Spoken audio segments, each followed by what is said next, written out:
सेना में अहिर रेजिमेंट बनाने की उठ रही मांग ने अब जोर पकड़ लिया है।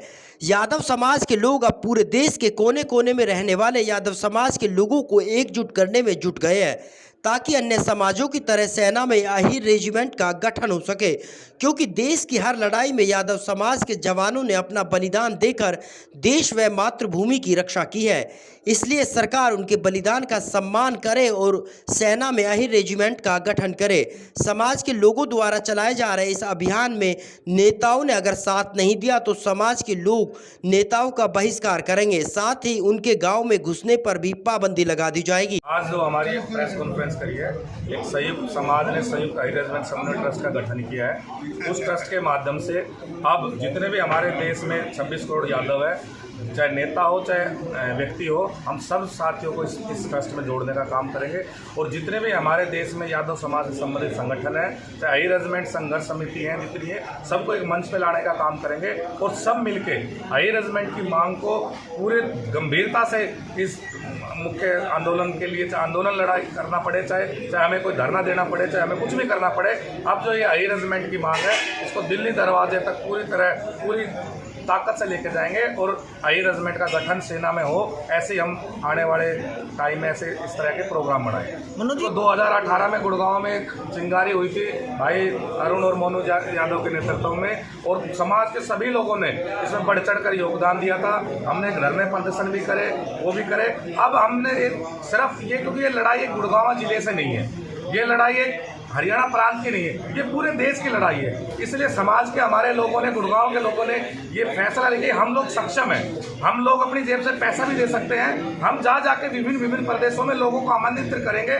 इसके लिए यदि हमें एक लंबी लड़ाई लड़नी पड़ी तो भैया पैसा हम लगाएंगे, हमारे समाज के लोग भी लगाएंगे और भी लगाएंगे। आप वहाँ आओ, आपका खाने की व्यवस्था भी हम करेंगे, आपके सोने की व्यवस्था भी हम करेंगे, आपके पीने की व्यवस्था भी हम करेंगे, और पूरे देश के लोगों को यहाँ दिल्ली में इकट्ठा करके एक बड़े आंदोलन की तैयारी करेंगे, जिससे कि सरकार पर दबाव बढ़े और जो हमारा हक है ये रेजिमेंट का, वो हमें हमारा हक मिले।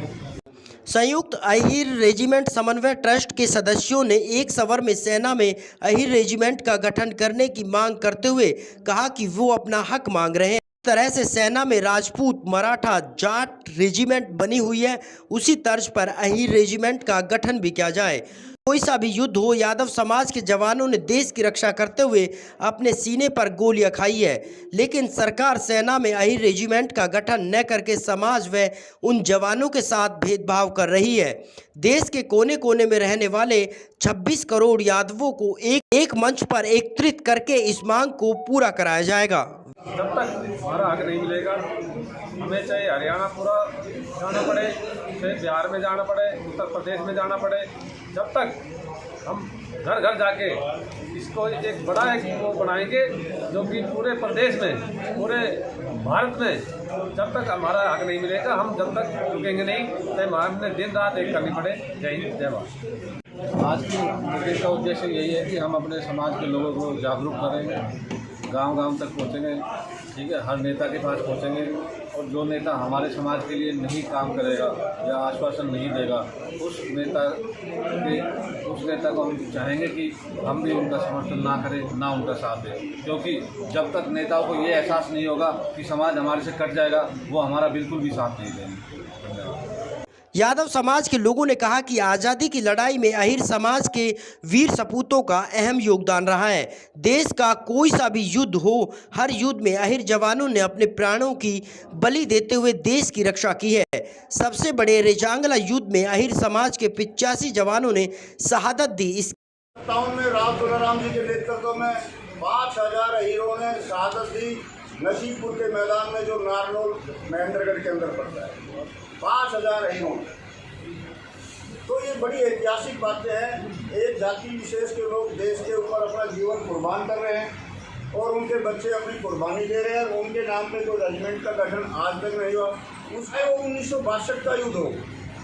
124 में से पूरे के पूरे 114 अहिर शहीद हुए, जिसको 13 कमाओ कहते, जो रेजांगला के अंदर, लेह लद्दाख के अंदर। अगर वो 114 शहीद नहीं होते तो चाइना की आर्मी भारत के बहुत बड़े एरिया को ऑक्यूपाई कर लेती। उन्होंने 4,000 लोगों को पीछे खदेड़ दिया, जो चाइना की आर्मी के लोग हैं। और वहीं चाइना रुक गया। ये इतिहास गवाह है। उस दौरान के जनरल साहब ने इस बात पर टिप्पणी भी की है कि 1300 आदमियों को, चाइना के 1300 सैनिकों को हमारे 114 शहीदों ने रोक दिया और उनको मारा। उसके बाद की आप लड़ाई देख लो, 1962 के बाद भी देख लो, हम तो आपसे ज़्यादा कौन जानता है। इसके अलावा 1965 में भारत पाकिस्तान युद्ध हो, 1967 में भारत चीन युद्ध हो, 1971 में भारत पाकिस्तान युद्ध हो, 1999 में चाहे कारगिल युद्ध हो या फिर संसद पर हमला हो, अक्षरधाम मंदिर पर हमला हो, ताज होटल में हमला हो, पुलवामा आतंकवादी हमला हो, हर जगह पर अहीर समाज के युवाओं ने बढ़ चढ़कर हिस्सा लिया। दरअसल 70 सालों से मांग लंबित है और इसको लेकर के अहीर समाज ने समय समय पर अपनी जागरूकता के साथ बढ़ाया है अपने आप को आगे।